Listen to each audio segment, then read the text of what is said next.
Elastisitas sangat berkaitan dengan pendapatan usaha. Pendapatan total dapat dihitung dengan rumus.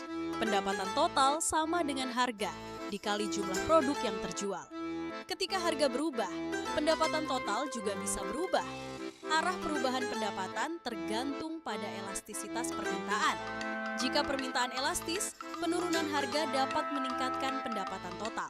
Itu terjadi karena jumlah pembelian naik lebih besar daripada penurunan harga. Sebaliknya, kenaikan harga dapat menurunkan pendapatan jika permintaan elastis. Jika permintaan inelastis, kenaikan harga dapat meningkatkan pendapatan total.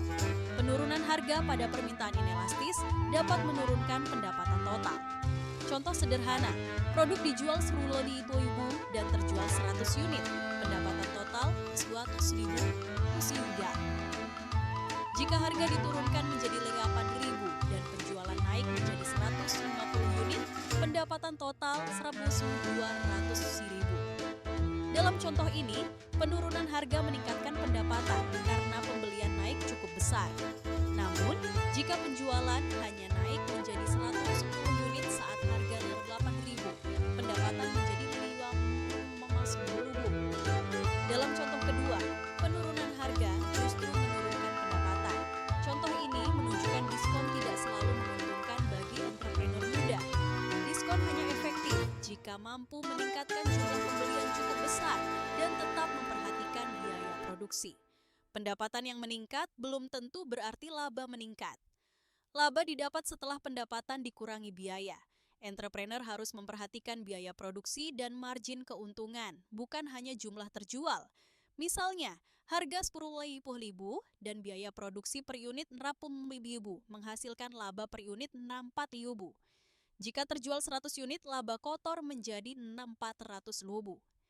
Jika harga diturunkan ke 8.000 dan biaya tetap 10.000, laba per unit turun menjadi 2.000.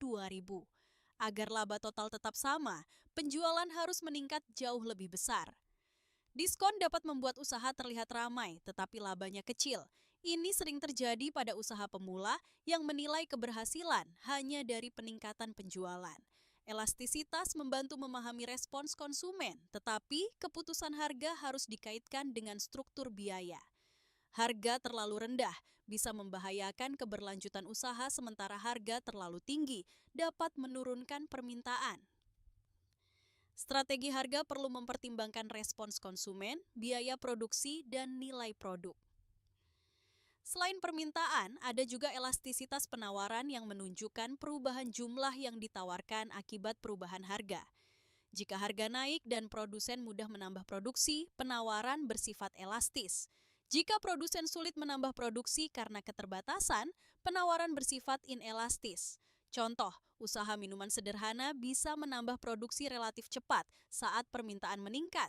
Sementara usaha kerajinan tangan yang membutuhkan keterampilan khusus sulit meningkatkan produksi cepat.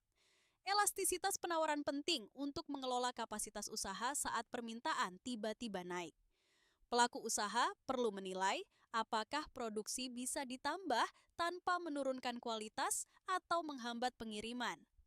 Usaha yang tidak siap menghadapi lonjakan dapat terlambat kirim, menurunkan kualitas, dan merusak reputasi. Penawaran bukan hanya soal keinginan menjual lebih banyak, tetapi juga kemampuan menyediakan produk dengan baik. Elastisitas membantu entrepreneur muda menyusun strategi harga yang tepat.